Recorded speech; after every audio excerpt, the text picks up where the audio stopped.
জয় কৃষ্ণকালী মায়ের জয়, জয় সোনা মায়ের জয়, জয় মঙ্গলা মায়ের জয়। আপনারা সকলে কেমন আছেন? আশা করি খুব ভালো আছেন। আপনাদের কাছে হঠাৎ করে ভিডিওটি আনার একটাই কারণ হলো, যেটা কিছুদিন আগে মানে আগের শনিবার প্রচণ্ড পরিমাণে মন্দিরে ঝামেলা হয়েছিল, যেটা আপনারা সকলেই নিউজের মাধ্যমে দেখেছিলেন বা আমার চ্যানেলেও আমি সেই নিউজটা তুলে ধরেছি। বাট আজ এলাম কিছু কথা বলতে। যে মন্দিরে যখন ঝামেলা হয়েছিল বা ভাঙচুর হয়েছিল, সেইগুলো যখন আপনারা সবাই দেখেছেন, তারপরে যখন কমেন্ট করেছিলেন যে কী হয়েছে না হয়েছে ভিডিওতে তুলে ধরার জন্য, সেটা আমি ভিডিও করে আপনাদের সামনে তুলে ধরেছিলাম। কিন্তু আপনারা সেখানেও কমেন্ট বক্সে এসে আমাকে বলে গেছেন যে কত টাকা দালালি নিয়েছি, কত টাকার রফা হয়েছে এবং কত টাকার এজেন্ট আমি। তো সর্বপ্রথম আপনাকে বলে রাখি, যারা এই কমেন্টগুলো করেছেন তাদেরকে আমি একটাই কথা বলি, এজেন্ট আমরা নয়, মানে আমরা যারা মায়ের নাম ছড়াই বা ভিডিও করি তারা নয় বা আমি নয়, এজেন্ট হলো আপনারা। কারণ আপনারা হয়তো কারোর কাছ থেকে ঘুষ নিয়েছেন মায়ের নামে মিথ্যে কথা বলার জন্য, তার জন্যই ভুরি ভুরি কমেন্ট বক্সে এসে উল্টোপাল্টা কথা বলে দিয়ে যান। আপনারা সবাই যে অ্যালিগেশনটা এনেছিলেন যে মঙ্গলা মা ভণ্ডামি করে, আমি একটা কথা বুঝে পাচ্ছি না, মঙ্গলা মা যদি সত্যিই ভণ্ডামি করে থাকে তাহলে সেটা তো আইন বুঝবে, আপনারা প্রমাণ দেবেন, সেখানে আইনত কথাবার্তা হবে। সেখানে আপনারা কোনোই প্রমাণ দিতে পারেননি যে উনি ভণ্ডামি করেছেন, উনি লোকের থেকে টাকা পয়সা চেয়েছেন, সেগুলো আপনারা প্রমাণ করুন। প্রমাণ করার পরে তারপরে তো কথাগুলো বলবেন। আর সর্বপ্রথম আমি কথা বলে রাখতে চাই একজনের বিষয়, যেটা হলো ফেসবুকে অর্ঘ্য বলে। আপনারা অনেকেই জানেন যে মায়ের নামে অনেক উল্টোপাল্টা ভিডিও ছাড়ে, অনেক মানে কুরুচিকর শব্দ দিয়েও অর্ঘ্য ভিডিও ছেড়েছে, অনেক বাজে বাজে ল্যাঙ্গুয়েজ ইউজ করেছে, সেখানে ভয়েস ওভার দিয়েছে অন্য কেউ দিয়ে, সেই ল্যাঙ্গুয়েজগুলোকে ছেড়েছে মায়ের নামে। একটা পুতুনা রাক্ষসীর সাথে মঙ্গলা মায়ের তুলনা করেছে, অনেক নোংরামো করেছে।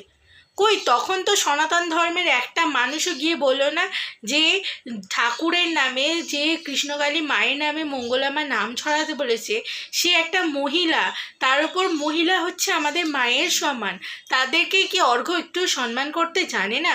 নোংরা ভাষায় এরকমভাবে ভিডিওগুলো করে, তখন তো কেউ গিয়ে অর্ঘ্যর কমেন্ট বক্সে বলো না যে কেন এরমভাবে নোংরা অকথ্য ভাষায় কথা বলছো। আর সবসময় অর্ঘ্য কি বলে? ভণ্ডামি করেছে, ভণ্ডামি করেছে। আরে ভণ্ডামি করেছে তো তোর বাবার কি? তুই কি প্রমাণ দিতে পারবি যে ভণ্ডামি করেছে? আগে প্রমাণ দে, তারপর কথা বলবি। ওই পাশের বাড়ির কোনো একটা ওই ঝগড়ুটে মহিলাকে নিয়ে দেখি ভিডিও কলে তোমার ভিডিও লাইভ চ্যাট করে সেটা ছেড়েছে সকলের মধ্যে, যে এই করে ওই করে সেই করে এরকমভাবে বলেছে। আমি সেই মহিলাটার উদ্দেশ্যেও বলতে চাই, যেটা মঙ্গলা মায়ের বাড়ির পাশেই থাকে যে মহিলাটা কালো মোটা করে, আমি ওনার উদ্দেশ্যেও বলতে চাই, আপনি যে এত বড় বড় ফটর ফটর করছিলেন মাসিমা লাইভে এসে, এতগুলো কথা বললেন, হ্যাঁ উনি পয়সা নেয়, মঙ্গলা মা পয়সা নেয়, মঙ্গলা মা পয়সা চায় লোকের থেকে, মঙ্গলা মা লোকেদের থ্রেট দিয়ে দিয়ে টাকা নেওয়ায়, তাহলে যখন আপনি সেই কথাগুলো শুনেছিলেন সেগুলো তো ভিডিও করে রাখতে পারতেন। বা যখন দেখেছেন মঙ্গলা মা লোকেদের থেকে পয়সা চায়, আপনার তো নাকি ছাদের উল্টো দিকেই বাড়ি, তখন তো সেগুলো ভিডিও করে অ্যাটাচ করতে পারতেন। ভিডিওগুলো দেখলে তবে না লোক বুঝতো যে মঙ্গলা মা টাকা নেয়। মুখে তো কত লোক কত কিছু বলে যায়, তাই না? মুখের কথা কি আর সব কিছু হয়? আপনি যদি পাশে থেকে এত কিছুই জেনে যান, তাহলে আপনার তো বলা উচিত ছিল, যেরকম এখন মিডিয়ার সামনে এসে তারপরে অর্ঘ্যকে পার্সোনাল লাইভ করে আপনি এত ফটর ফটর ফটর ফটর করছেন যে আমরা সব জানি। আবার কি বলছেন? আমি মেন। ওই মহিলাটা বলছে আমি মেন, আমি ধরেছি, সবাই গেছে, আমার জায়েরা গেছে, আমার ছোটো যা গেছে, এই গেছে সেই গেছে, আমি মেন, আমিই যাইনি, আমি একা ঠিক করে গেছি, ওকে জব্দ করার জন্য আমি একাই যথেষ্ট। তাহলে ভাবুন আপনি কীরকম নির্লজ্জ মহিলা। নির্লজ্জ মহিলা হলে তবে ভগবানের নামে এইসব কুচ্ছা রটানো যায়, ভগবানকে কিভাবে আসন থেকে নামাবেন, মঙ্গলা মা যে শাড়িগুলো পেয়েছে, কৃষ্ণকালী মা যে শাড়িগুলো পেয়েছে সেগুলো কিভাবে হাতাবেন, ওইগুলোই এতদিন ধরে 5-6 মাস ধরে বসে বসে প্ল্যান করছিলেন না? ঠিক সময় সুযোগ পেয়ে ওঠেননি, ওই জন্য করতে পারেননি। দল ভারী করতে গেলেও তো সময় লাগে, ওর জন্য ক্লাবের লোক আদার্স সব বাইরের লোক ভাড়া করে এনে দল ভারী করে তারপর কাজটা সারলেন, তাই না মাসিমা? কিন্তু আপনাকেও বলে রাখি ভালো করে, আপনি যদি সনাতন ধর্মের প্রতি অতই বিশ্বাসী হন, বুকে গর্ব করে বলছেন আমাদের সনাতন ধর্মকে নিচু হতে দেব না, এইভাবে বিকোতে দেব না, ওই মঙ্গলা মাকে ভণ্ডামি করতে দেব না, আপনি যদি সনাতন ধর্মের প্রতি এতই বিশ্বাসী হন তাহলে ঠাকুরের গায়ে, মা কৃষ্ণকালীর গায়ে যে রামাবলীটা ছিল সেটা কেন ফেলে পা দিয়ে মুচড়েছেন, কেন পা দিয়ে ডলেছেন আপনারা? সেটা তো রামাবলীটা তো কোনো দোষ করেনি, বা কৃষ্ণকালী মাও তো কোনো দোষ করেনি। মঙ্গলা মা যদি দোষ করে থাকে আপনারা প্রমাণ দিতেন, ভক্তদেরকে দাঁড় করিয়ে বলতেন। প্রত্যেকটা ভক্তের তো ইন্টারভিউ নেওয়ার দরকার ছিল, ওখানে যখন ভক্তরা গেছিলো তাদের তো দাঁড় করিয়ে খবরের চ্যানেলে বলা উচিত ছিল যে মঙ্গলা মা আপনাদের থেকে পয়সা নেয় কিনা। কই, সেটা তো একবার নিউজে দেখালেন না, আবার বড় বড় কথা বলছেন। এতই যদি সনাতন ধর্মের প্রতি আপনার ভালোবাসা বিশ্বাস থাকে, আর আপনার মেয়ে, সো কল্ড আপনার মেয়ে যিনি বলছিল বারবার আমি অত শত জানি না, আমার মা জানে, হ্যাঁ আমি জানি ওনার ভণ্ডামা একদিন ফাঁস হবে, সেই আপনার মেয়ের কথাও বলছি। এত সনাতন ধর্মকে ভালোবাসেন অথচ বুকের মধ্যে চারিদিকে ট্যাটু করে বেরিয়েছে, কি বাজ পাখি উড়ে যাচ্ছে, বাবারে বাবা, বাজ পাখি আর বসার জায়গা পায়নি। আপনার মেয়ে এত সনাতন ভক্ত, এত সনাতন ধর্মে বিশ্বাসী, ওই জন্য বাজ পাখি এসে সোজা আপনার মেয়ের গলায় বুকে বসেছে, তাই না? অন্যকে গায়ে কাদা ছোড়ার আগে আগে নিজের দিকে তাকিয়ে দেখবেন যে নিজের কাদাটা কতটা। লোকের পিছনে ফুটো আছে সবাই বলতে পারে, কিন্তু নিজের পিছনে যে কতগুলো ফুটো আছে সেটা আগে দেখবেন। আর পাড়ার লোকেদের বলিহারি, তোমাদের কি কোনো বুদ্ধিশুদ্ধি নেই? সবাই মিলে মানে উঠে পড়ে লেগেছো নাকি মন্দিরটা বন্ধ করার জন্য? কেন হে, তোমাদের অসুবিধাটা কি হচ্ছে? ওই ভক্তরা এসে আওয়াজ করে, গালাগালি দেয়, কি এরকম কিছু করে না তো? তারা সারা রাত ধরে লাইনে দাঁড়ায়, হয়তো একটু আধটু আওয়াজ করে, কথাবার্তা হয়, তোমাদের সমস্যা হয়, সেটা তোমরা ভালো মতো জানাতে পারতে মঙ্গলা মাকে যে আমাদের এরকম রাত্রিবেলা এসে আওয়াজ করে, কি আমাদের এখানে ওখানে টয়লেট করে দিয়ে যায়, আমাদের সেটা অসুবিধা হয়, আপনি দেখুন। সেটা মঙ্গলা মা দেখতো, কেন মা তো আগেই বলেছে ভক্তরা যদি কোনো দোষ করে আমাকে এসে বলবেন, আর পাড়ার লোকও যদি কোনো দোষ করে ভক্তদের সাথে সেটা আমাকে এসে বলবেন। মন্দিরটা যখন তার তত্ত্বাবধানে চলছে তাহলে পাড়ার লোক তো তাকে জানাতে পারতো, একটা নোটিশ দিতে পারতো, থানায় কমপ্লেন করতে পারতো যে উনি মন্দির করেছে কিন্তু আমরা এরকম জ্বালাতন সহ্য করছি। সেই সব না করে আপনারা প্ল্যান করে, যেহেতু শনিবার ভিড় হয় ওই জন্য আপনারা প্ল্যান করে ঝামেলাটা করলেন। ভালো করলেন তো, ধর্মে সইবে। ঠাকুরের জিনিসপত্র গয়নাগাটি এইভাবে যে নিলেন, তার উপর সমস্ত কিছু ভাঙচুর করলেন, বিশেষ করে মা। আপনারা কৃষ্ণকালী মায়ের মন্দিরে ঢুকলেন কি করে? কে জামা কাপড় ছাড়েননি, কে কি করে গেছেন, কেউ নেশাগ্রস্ত অবস্থায় গেছেন, সবাই তো দেখছি আবার গরমের ছোটে বগল কাটা নাইট পরে গায়ে গামছা দিয়ে চলে গেছেন। ওরকম গায়ে গামছা দিয়ে ঠাকুরকে কে স্পর্শ করে আপনারা একটু বলুন তো? এতই যদি ঠাকুর ভক্ত হন, ঠাকুরকে ভালোবাসেন, ভক্তদের যদি ভণ্ডামো থেকে বাঁচাতে চান, তা তো নিজেরা আগে ঠিক হতে হবে। নিজেরাই তো আপনারা ঠিক না, কি করে? আপনারা তো একটা মানুষ, তাহলে আপনারা মানুষ হয়ে অতগুলো ভক্তর গায়ে ওপর থেকে গরম জল সচপেনে করে কি করে ছুঁড়লেন? কি করে ছুঁড়লেন? আপনাদের এই মানসিকতার পরিচয়? আপনারা মানুষ না জানোয়ার?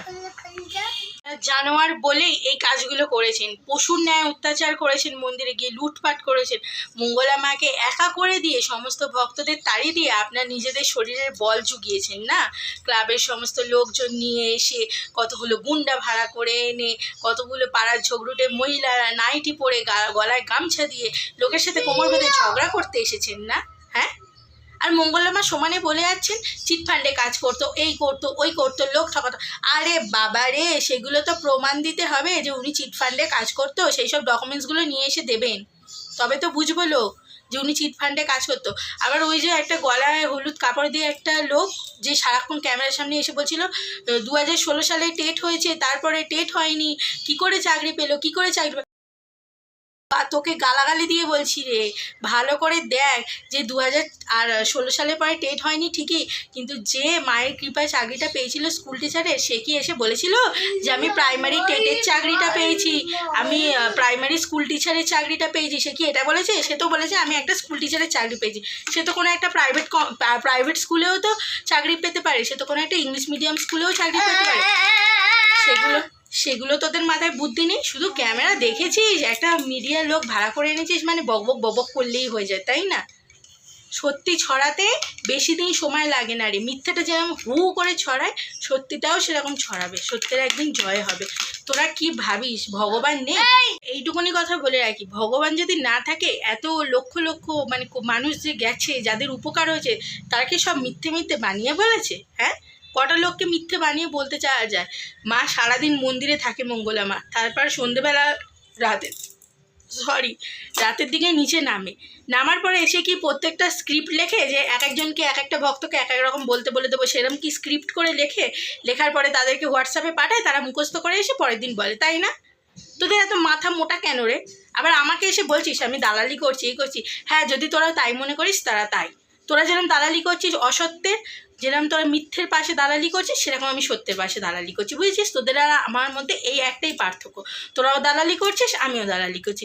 তুই অসত্যের পথে দালালি করছিস, আমি সত্যের পথে দালালি করছি। আর অর্ঘ, তোর আজকে নাম নিয়ে নি বলছি, এর পরের দিন থেকে তুই যদি এই ব্যাপারে কোনো থাকিস, তোকে না গিয়ে একেবারে দুমদাম করে মেরে দিয়ে আসবে লোক। তোর নিজস্ব কোনো একটা এনেই লোকের মধ্যে লেগে থাকিস সারাক্ষণ। এই ভিডিওটা যখন আমি দেবো আপলোড করার পরে যারা যারা ভিডিওটা দেখবেন তারা প্রচুর পরিমাণে শেয়ার করবেন, যাদের ওদের কান পর্যন্ত কথাগুলো পৌঁছানো দরকার। আরে যেরকম মিডিয়াতে তুলেছিস যে এই করেছি ওই করেছি, সেটা মঙ্গলা মাকে তো বলার সুযোগ দিবি, কোনো ভক্তকে তো দেখাবি যে কাদের থেকে টাকা নিয়েছে না নিয়েছে। মঙ্গলা মাকে তো তোরা কিছু বলতেই দিচ্ছিস না, যখনই বলতে যাচ্ছে গিয়ে আটকে দিচ্ছিস, যখনই বলতে যাচ্ছে আটকে দিচ্ছিস, কেন রে? আর পাড়ার মহিলাগুলোকেও বলি, বরেরা মনে হয় শাড়ি টাড়ি কিনে দেয় না, ওই জন্যই তো নাইটি পরে ছুটেছিলেন ঝগড়া করতে, ওই জন্যই মনে হয় অনেক দিন থেকে টোপে টোপে ছিলেন যে মায়ের মন্দিরে অনেকগুলো শাড়ি পরে, শাড়িগুলো লুটপাট করতে হবে, গোপালের থালাও লুটপাট করতে হবে। তোরা মানুষ? হ্যাঁ রে, তোরা মানুষ? ভগবান তোদের ওই হাতগুলো না পচিয়ে দেবে, দেখিস শাস্তি তোরা ঠিক পাবি, অসুরের বিনাশ হবেই। সিসি ক্যামেরাটা ভেঙেছিস, কেন ভাঙলি? সিসি ক্যামেরার মধ্যে সমস্ত কিছু তো প্রমাণ ছিল না, প্রথম দিন থেকেই তো মা সিসি ক্যামেরা কদিন পর থেকেই লাগিয়েছিল, তাহলে সমস্ত কিছু সিসি ক্যামেরাতে উঠে যেত যে মা কার থেকে কত টাকা চেয়েছে না চেয়েছে, সেগুলোই পুলিশকে দিতে পারতিস, ভাঙলি কেন সেইগুলো? বা তোরা যেনকে তাণ্ডব চালিয়েছিলিস, প্রথমে কি হয়েছিল না হয়েছিল, জনতা উত্তেজিত হয়ে মেরেছিল কিনা, সেগুলোও তো ছিল প্রমাণ। লোপাটের জন্যই সিসিটিভিগুলো ভেঙেছিস। আবার দাঁত বার করে ফেসবুক লাইভে এসে বলছে আমি সিসিটিভি ক্যামেরা আমরা সব ভেঙেছি, আমরা এই করেছি, আমরা প্ল্যান করে শনিবার দিন ভক্ত হয় বলে প্ল্যান করে ঝামেলা করেছিস। তোরা নিজেরা দেখ তো একটা আগে মানুষ কি না? নিজেরাই মানুষ নয়, তার জন্যে এরকম পশুর মতন আচরণ করে এসিস, মন্দিরে ভাঙচুর করেছিস, ফেলেছিস, আবার সনাতন ধর্ম দেখাচ্ছিস।